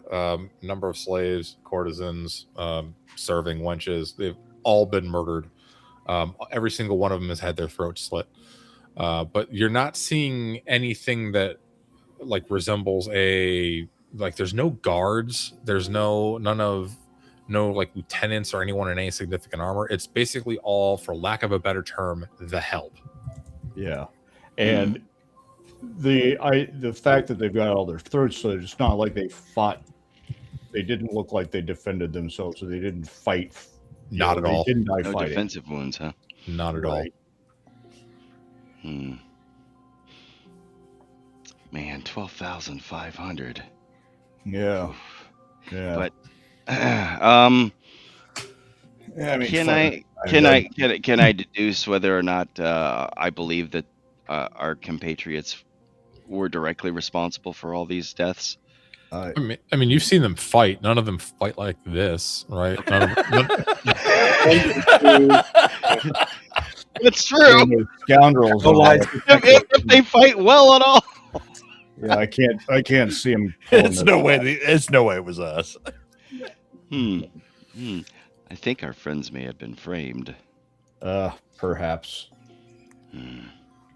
Well, they're going to be on the Maybe lookout reward, for and then them. we can see if we could break them out before they get their heads chopped off. Where would I go if I was Ragan? You're as you're sitting there pondering, you feel a little tug on your back pant leg. Look over, you see 2 kids, 2 familiar looking children. Hey, where's our daily allowance? Your daily allowance giver isn't here right now, so Where'd he go? I don't know. Care to help us find them? You guys know? Sound like there's a. I pull out a gold for each of them. Care to help us? Their eyes get pretty big. Darrell in particular is like, I can have my services purchased, of course, as you know, but I've learned a lot since the last time I was in your friend's employ, so the rate is doubled. Good kid. He's learning a lot. So Well, that would be 1 gold then each? I might be young, but I'm pretty sure I can do math better than you. That would be 3 gold each. All right. Well, maybe he's not. Tell you that- what, how about 2? Well, unfortunately, you didn't fall for my ruse. I know that 2 is in fact double of 1. I will accept it. All right, 2 gold each. naughty little bastards. So I give them each 1 gold and say, and the other one when we find our friends. I make sure I flat tire one of them when we were walking down the street. So Larry and Darrell are looking at you. So where did your friends stay? Over here. Oh, I pull out the wanted poster, and does it have the amount of the reward on it or no? yeah, Never. absolutely does. Can I cover that part up? Yeah, you can cover it with your thumb. And I show the. They're looking at it and they're like, well, that one's definitely gone. The ranger looks really good. They must have made a new friend or something. Apparently. Your Moorish friend, they got his The beard is wrong. I know. The beard's wrong. He's definitely not tall enough. I could have drawn better than this. But, Yeah. Anyway, where do you think they went? Did they stay here last night? I believe they did. Did you guys tell them that was a dumb idea? I believe I did. Yeah. Oh. But you know Ragan, right? He likes to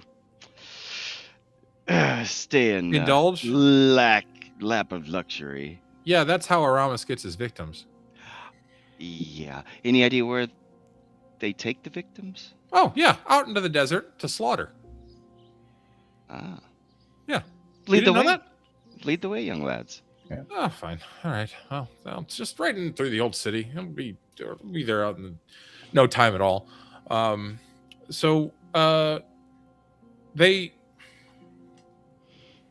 if they're already dead?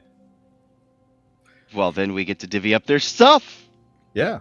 And Oh, your experience and your personal wealth expands quite a bit. You can take your pick. Tell you what, we'll give you a list. Give you a first pick. his eyes get really, really big.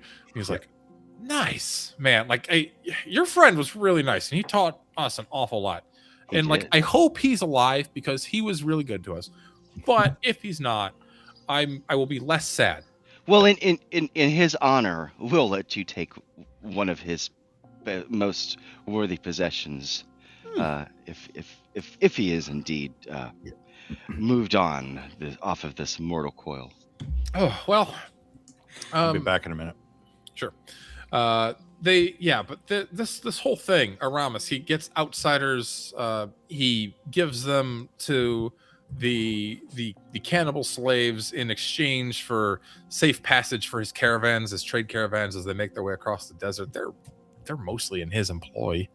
Pretty much everybody in town knows that. Aramis has them all on the payroll. So I'm not sure where he is, but he definitely left. Okay. If that's all you've got, then we can make our way out. He starts heading towards the gate of the eastern city. Follow. All right. You guys make your way out into the old city. Spend about an hour or so kind of working your way into the outer reaches of the outer city. And Ragan, Arik, Bozeman, Valkus. The morning has come. You have heard the dawn bell. You have 3 slaves that are, with you in the building right now. The one that you kind of beat the hell of is looking a little worse for wear. What do you do? Do we know of any place where we could, I don't know if you could buy things like healing potions or any place where I could find a healer? So once you sleep for 8 hours in a full, like in a bed, you'll recover 1 hit die roll plus your con mod. Failing that, the only healing you found so far has been from the rather portly and obese high priest at the Temple of Helios, but you do know it costs a fair sum of gold. Oh, that would be a great place for you to go. Yeah, you should totally go there. That'd be hilarious. Absolutely. The one with the good. We'll even pay for it. But sorry, yeah, I'm in character now. Clearly. So you're in this abandoned temple, and you have the 3 slaves with you. What do you want to do? Well, I think we just need to get out of here, and I mean, we don't know about the wanted. They don't know yet, right? So I guess it just got to decide what to do with these. I don't care one way or another what happens to them at this point. I'm just ready to get out of here. Okay. Did we just cut back to us? Yeah. Okay. It's morning. The dawn bell has tolled. Just you, the 4 of you, are in the building in the abandoned temple, and you have the 3 slaves with you, still kind of face down in the dirt. The one that you beat the hell out of is looking a little worse for wear. Yeah, I don't give a shit. Do we risk heading back to town, or do you think we're known? Hard to say. If Aramis is politically powerful, he's one of the more wealthier individuals in the town. So whether we're known or not, he's going to be looking for us, I suspect. But they can't. Okay, yeah. Arik is severely injured, so we need to do something. Well, I'll go over to Arik, and has he bandaged himself? Because I've got bandages. I'll help him. Yeah, I mean, by now you guys would have bandaged him. Okay, all right. I make sure everybody's bandaged who got injured, including Bozeman, and help them out if they need some of my assistance. I don't have any healing ability, but I do have bandages with me. Okay.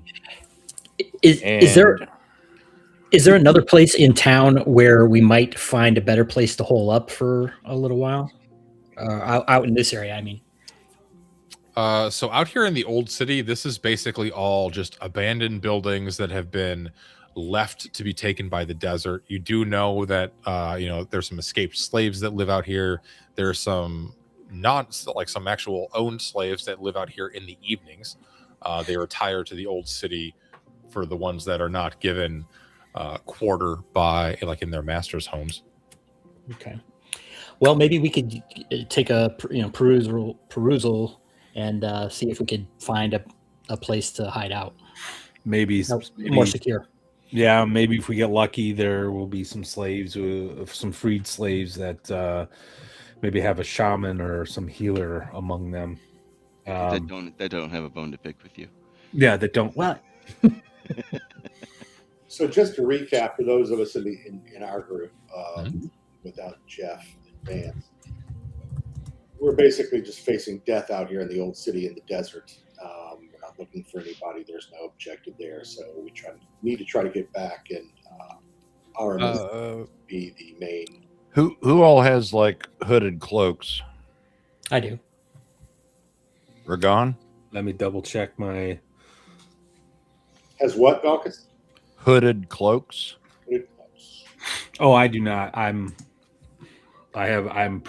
do not have a hooded cloak. No.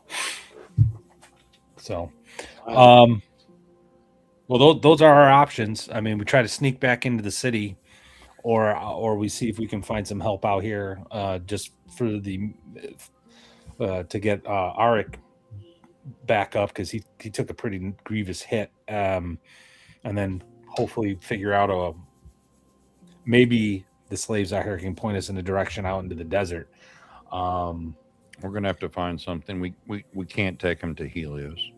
Yeah, I agree. I don't want to go back in the city for till the heat kind of dies down a little bit. So do you want to talk to any of your captives? What do you want to do? No, they don't know shit. You all have proven yourself enough to me, and I hope that I have proven myself to you. And so I will tell you, I am Valkus Sorelson of Chromarium. I was once a carpenter.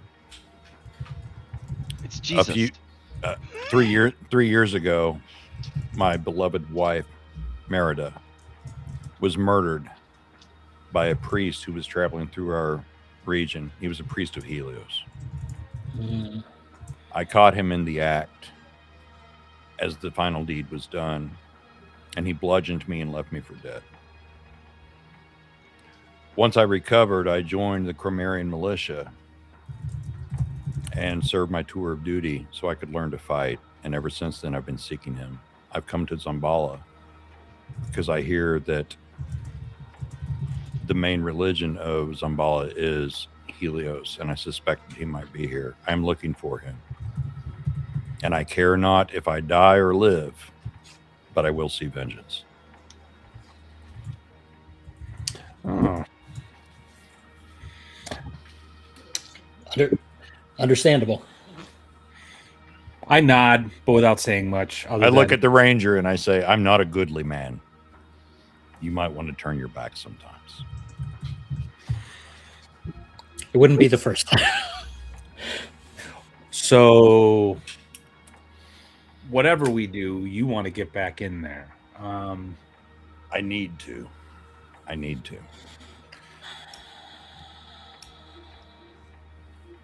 While you guys are discussing this, you start to hear a strange, uncharacteristic for this area voice of childlike innocence skipping along, saying, dead rat, kicking along the dead rat. I sigh deeply. I'm going to poke my head out through one of the windows. Yeah. Yeah, you're looking along. You look around, looking for the source of that voice, and you see a familiar-looking kid. Two of them, in fact, kind of kicking a dead rat back and forth across the sand as they are meandering through the old city. All right. Yeah, we really need to upgrade those kids to a sheep's bladder or something like that. I'll go. I'll if you'll excuse me. Some of my employees are here, and then I'm gonna cautiously open the door to the church, this church chapel, Yeah. and I'm gonna whistle to them, and then They hear the whistle and look up and go, "Hey, we're gone!" And they start charging over. And then Darlodak and Bercy, you guys see the two kids just go flying off down towards the west a little bit. Okay, they can get the rest of their allowance from him. So they come running up. Darrell's like, "Hey, we found you! Yeah, more gold for us!" And they give each other a little high five. Can Bozeman and me and Cam see any of this? Oh yeah, like he's right at the door. What the fuck is all this? I hired some street urchins when we first arrived. They've been quite useful. We've been upgraded to street thieves. Thank you very much. We got in the guild. Oh, you did? Oh, very good. Oh, you've Sure got did. Newest members. They even gave us these cool daggers. Oh, very good. Perhaps I look towards Valkus. Your new affiliation, Darrell and Larry, might be able to assist us in getting back into the city. You want to go back? You're going to Well, trust these kids? They just said they're in the Thieves Guild. You think they're We not? can- You're paying for your own spies? That's what You you're notice- doing? You notice one of them elbows the other and says, "Oh yeah, yeah, we can take you back." Yeah, for 2,500 gold piece reward, which we don't know about. I can't say that. Yeah. Quickly folding. Well, we need actually healing. Do you know anybody out here that can help our friend here immediately? I know there's freed slaves out here camping out here in the desert. There's an oasis to the east. It's a settlement of slaves that have kind of made their living there. They've all abandoned Xambaala. About 2 miles to the east. I don't know if they would have healing though, but you could maybe lay low there for a while. I like it. Let's do it. The other option, it kind of trails off. All right, that's the option. Well, what's the other option? The mad sorcerer to the south in the canyon. Oh no, we'll deal with that later. Okay. All right. But yeah, no, we can bring you to the oasis. It's not that far away. What do you guys think? How far behind them are we? Oh, you guys have caught up by now. You're about 40 feet back. You can hear it. I think, Ragon, you know these kids better than I do, but I think you're paying for your own spies. And obviously you've been teaching them well, and if you have taught them too well, then we may be risking everything. I think you need to consider, but I will follow your lead. Same. Well, I'm looking at it this way. We don't have much of a choice. We're kind of stuck between a rock and a hard place. So it's either we go with the devil we know. I mean, I'm fine and you are. So, do I see Darla Deck and Vance? Do I know? Yeah, are they've these guys approached there by now. too? Yep. Okay. Who are these pansy fuckers?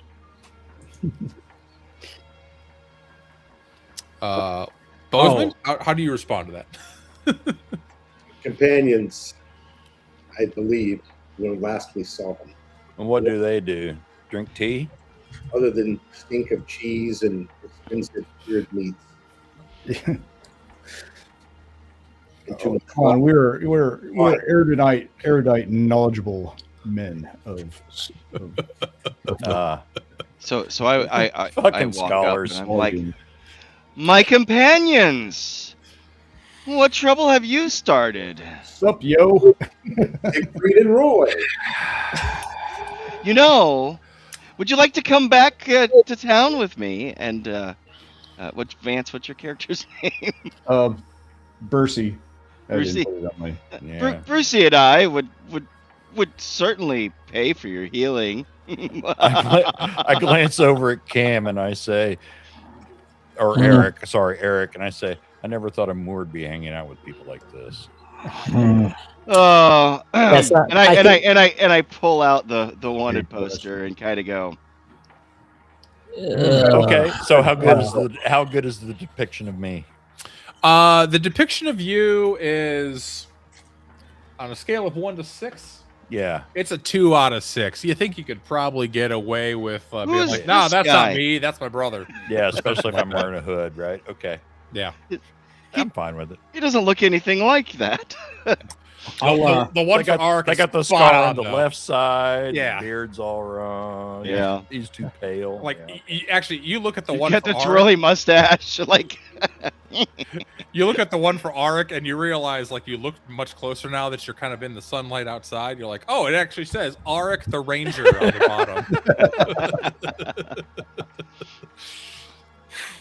bottom. Well, I'm going to ask for like what's going on, like what do you know about this wanted poster? What they Should we tell them? I guess it would be only right if we did. Apparently, there's a reward for you. well, obviously. What for what? What did we do? Have you come to collect? Only one. You slit the throats of every staff member and slave at the facility that the establishment you were staying. Well, I did think about did. doing that. I forgot about that. It doesn't look like your handiwork, though. No, I would have been severing Yeah, heads. it was Or much too lack clean. thereof. We only roll 4s. We can't do that. It was too clean. It's too clean. All right. Well, I say we go to this. I say we go to the Oasis. I would suggest that you lot not go in the walls anytime soon. What are your names Yeah, again? agreed. What are these pansies' names again? Oh, I just referred to this one, and I point to Darladek as the mage, and I don't know about this other one. He's new. He's a mage too. That's Ian Mitzi. The mages. That's why I refer to them as. At any rate, Alright. we Darla were having Deck such a versus- blast last night, wagering on who would survive. I lost at first, but then I came out ahead. Anyway, You do look in and you wait, realize whoa. there's You 3 are slaves in betting- the room. You are There's what? betting on the suffering and death of people It's completely legal. Like I said, Skeksis, man. Legality Sexy. has nothing to do with morality. That's despicable. Any rate, Anyone who has never faced death nor suffering would wager on such a thing. Are you sure about that? Are you sure about Life that? is cheap out here. It seems you need some life experience. I did I seem to recall saving a couple of people's asses. Yes. Kind of. Yeah, he's quite deaf with a spear. I say through gritted teeth. Any rate, you owe me 2 gold, by the way. For what? Kitten cat. Meanwhile, they've been That was a sitting out there contract. That's a with their hands contract up between the two of them. this whole Between time. you two. Oh, okay. Then Then they work for me today. Fair enough. We work for whoever pays us the most, but we're still getting paid. We're wasting time. What are we going to do? I say we go to the I Oasis. take out because I do owe them. I do owe them 2 additional gold because we found you. I say we go to the Oasis. Allow Arik at the very least some time to heal if they don't have a healer and we're away from the city. And we may be able to get some more information about the stuff that's outside in the desert. Remember, there is treasure out there. There's like a tower, and that's really where I want to go. But there's other stuff out here, so ruins and all that stuff. So maybe we can kind of maybe gain a little knowledge, a little power. And I look at Vulcus, a little like magical power to help revenge. Okay, so maybe.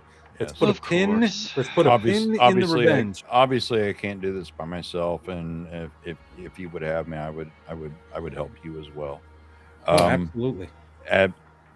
I'll join you. That being said, I will not discuss anything further in front of these children because I don't believe they're working solely for you, Rigon.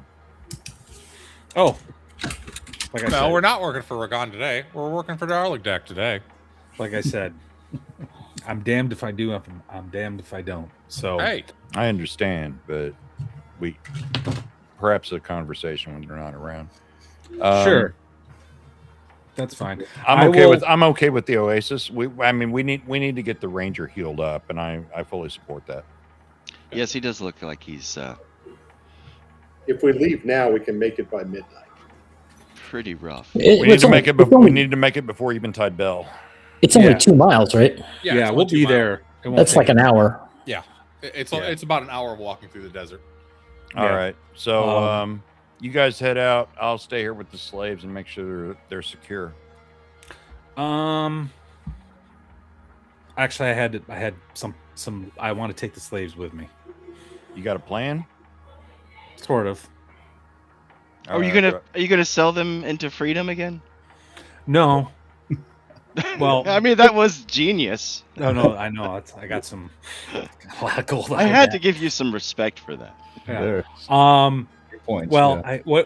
Is Valkis getting I'm the kind of people proposing we that all go to the Oasis, and that kind of becomes our like temporary base of operations, because it's going to take a few days for Arik to heal if there is no spellcaster there.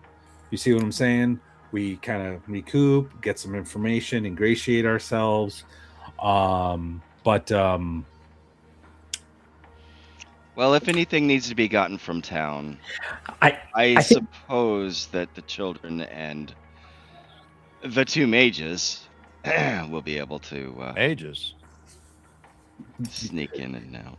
Yeah. Cam? One good night of rest might do me. Okay. Dan, are there any stables anywhere? Anywhere where we might hear? There were stables in the Caravanserai where you stayed for the night. You should have taken the horses. Well, They never really get too little, too late, Dan. or camels or whatever. We were skedaddling out the basement, but You were. But you do have people that could go possibly procure one for you. who would that be? You got 2 kids that are street urchins. I'd just as soon kill both. And of 2 them. mages that don't have You any. could- yeah, you have a mage that could go buy it. Yeah. You gotta Those give them those- a credit card or what? For a small Well, Some, of look, course. Bosamund, if you are that hard up on for a horse and want to go buy one, by all means, risk walking through the gates. After what we just heard, though, I don't think it's a good idea. I think we need to just suck it up and head out into the desert towards this oasis. However, depiction I or need- not, It the was fact that I mean, Ragon, I'll I'll gladly get take the you and desert turn in you the first in if you'd place, like. leave the water and go down the because we Yeah. had to leave where Aramis was, but we're going to have to go back and confront here pretty soon. I think Ragon We is right. make a big More or not, that's going to stand out. There aren't that many Moors in Xambaala. So, but I do think I need to take care of those the slaves in the chapel, and I heft my axe. And I was start going to heading take care of them too. I was waiting for you guys to leave. Oh, Oh, a bonding moment. Aww. we could do it together. Well, the one that turned me in. Well, the one that got back. I double crossed him, and then he double crossed me. I that's do the one. recognize him. He's the one I want to sever his head. You can do. We whatever should be you want with the discussing other this two. in front of them, but Ragon, I don't know what your plans are, but I see them purely as dead weight now. No, I agree. No, I was going to get rid of him. Yeah. So I just didn't want Eric. And the who is the Ranger one to see. facing death these days? Apparently, them. So, and then I will, yeah. Well, we'll get rid of those, finish off those slaves, and I guess start heading east towards the oasis. All right. Of the three, which one do you knock off first? The one that you already beat the hell out of, the one that has no tongue, or the one that you hadn't even really talked to at all? I'm gonna slit the throat with my dagger of the one. If Cam's not in the room, I would like him to maybe go outside and start leading people away. All right. And it's me and Ragon in there, and I will slit the throat of. I'll slit the throat. I'll give him the option because that's the guy that he turned in. That's the one he owes the most to. So I'll slit the throat of the guy whose tongue is missing. Okay. Oh yeah, I don't even stop. I don't even wait for Arik. I just walk right in, and I cut the head off of the one that I just use the dagger and I just slit throats. Let's open the carotid artery. You do the first two. The last one's eyes get as big as dinner plates, and he's like, "Don't give a shit." All right, anyway. He dead. All right, and then bye. And then yeah, no, I think we'll head towards the oasis now. Okay. You guys I follow Ragon and I have his back. All right. You guys head towards the oasis, making your way out into the desert. The two younglings, Darrell and Larry, are leading you away. They're telling you about it. They're saying it's a small camp for escaped slaves and people that are trying to be forgotten. And there's some tracks that lead the way out into the east. What do you got, Cam? Dan, are there any features in the desert, or just like a flat, just open desert? Are there mountains in the distance or anything? Or there's hills? mountains in the distance, but so down to the south, there's a big ridgy, canyony cliff line. Okay. To the north, you can see a little bit of a savanna towards the ocean, but that's several miles to the north. And then to the east and south, it's just rolling dunes of sand. Okay, I'll just make note of any kind of markers I can in case, if I have to navigate on my own, or the party. I assume that Ragon and I are lagging just a tad behind. Yeah, a little bit out of earshot if you want. Okay, so I kind of, as we're walking together, I kind of talk to him like, "You stayed in the penthouse?" I did. I thought it was a place to relax and reward myself for my ability to make an excursion that went south profitable. I felt I earned it. I carry myself with a slightly regal air, back straight. And You don't say. Yeah. I had a companion. before I came to Xambaala, or when I came to Xambaala, actually. He won some money at the arena, quite a bit. He booked a room at that penthouse. He never returned either. I've noticed, I've been watching for a while. Anyone who stays in that penthouse suite never comes downstairs at dawn bell. Yes, I don't know where Goliath is. I did find tracks and I followed them out into the desert, but a sandstorm a few miles southeast of the city forced me to turn back, and I never could find him. Well, I would not be surprised if there is some kind of altar for sacrifice somewhere out there. I must be honest. I came to this city, and I'm learning a lot about it every day. To be honest, between the Temple of Helios, this murderous priest who I'm seeking, and these things that murder people in the streets by night, I think that perhaps Helios is, or the Temple of Helios, this priest is behind it all. Because what better way to turn people to the sun than to cause them to dread the darkness? I nod and I with like admiration. I'm like, that's actually a really good idea. But I say, yeah, that might actually be that your instincts may be correct. However, our more immediate problems is that we are running out of allies. We're running out of any potential allies. I was hoping to ally with Aramis. That's not going to happen now that we've been framed. The Church of Helios is right out. Now that you've joined the party, and out of all due respect, I would certainly not betray your trust in that regard. But then I kind of point to the kids who are leading the way. The Thieves Guild may be our only option. Perhaps we see what's going on at this oasis and maybe offer to set up some sort of treasure hunting, smuggling operation with the guild. Maybe even use the kids as runners for us. Now, do I overhear any of this conversation? We're way back. They're about way 40, back. 50 feet Yeah. back. Yeah, they're away from you. We're doing like the Italian, like. Ragon, I'll back that. I'm with you. All right. All right. Let's go with Bercy. Roll me a d6.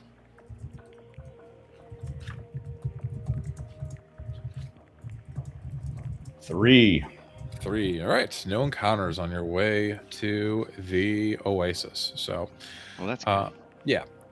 So you approach the oasis. The kids were able to lead you there pretty reliably. There were many tracks kind of leading here. There's a number of just tall, dirty palm trees kind of gathered around this really fetid looking pool of sludgy water. There's a few ramshackle huts, maybe 10 or 11 kind of scattered around. You can see some Eskimo Ixian slaves. You can see a few folk of different ancestry that are, rather dirty and forgotten and just trying to, keep a low profile. And as you approach, an Eskimo woman approaches you. She's in like brown robes, kind of huddled around herself. She's got this like staff that she's leaning on as she kind of gimp walks towards you, limping along. Very old, decrepit woman. And she says, "More outsiders? What? We have nothing to give you." I assume I was kind of at the front with this. Yeah, you're a ranger, kind of leading the way.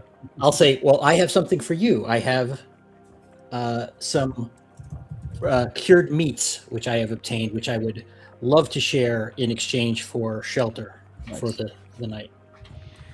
If you want shelter for the night, I'll take your meat, but you will have to slay that great armored worm that plagues our home. And with that, we'll come back next week. Huh. You tell. Dun dun dun. I feel like So we must I'm- walk without every rhythm. step forward, I get 2 steps back with my plans here in the city. Like pissing in the wind, man. Okay, so You took el- notes, right? 1100 XP each Nice. Oh, whoa!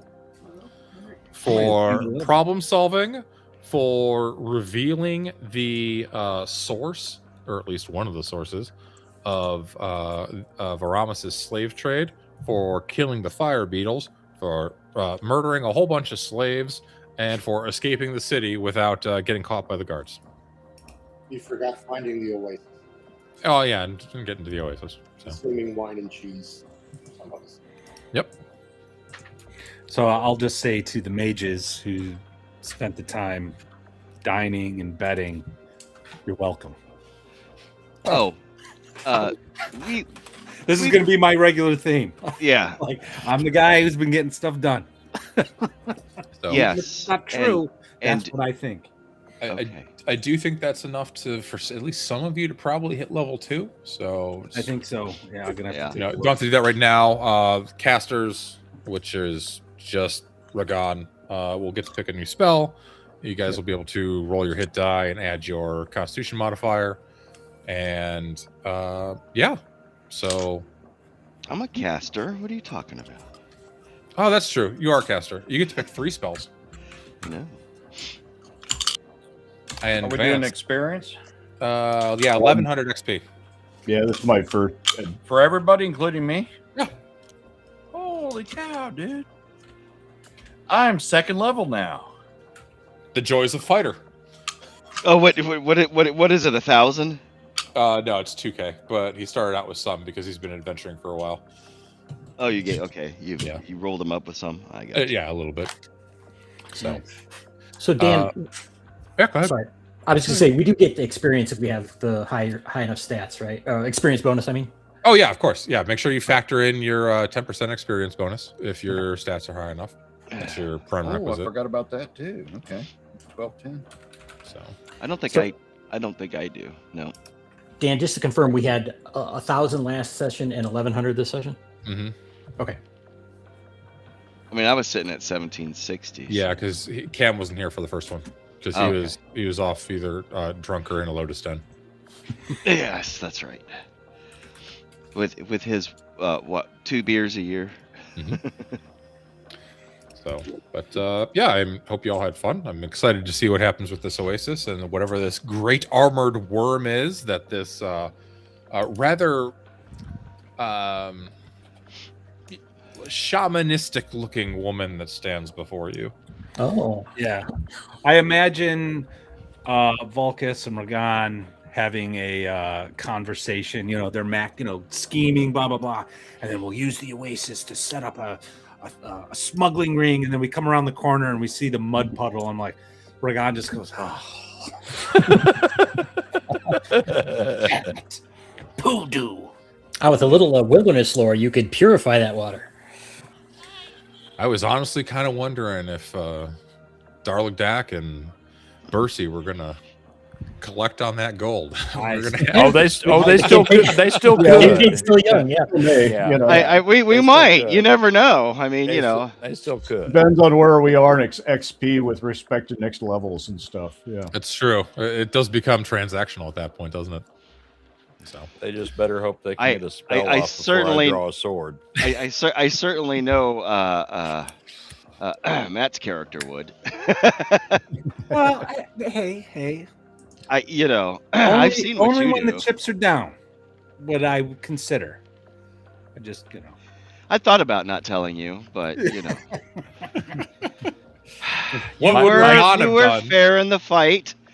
So My character is straight up neutral, so the ends justify the means, and I will do whatever it takes to No. accomplish my goals. My man. I dig it. So Great time. uh, I hope you all don't regret having me join. No, you- oh no. you did great, Kyle. That was awesome. Looking forward to gaming with you for a long time, brother. Glad to have you, This is Kyle. fun.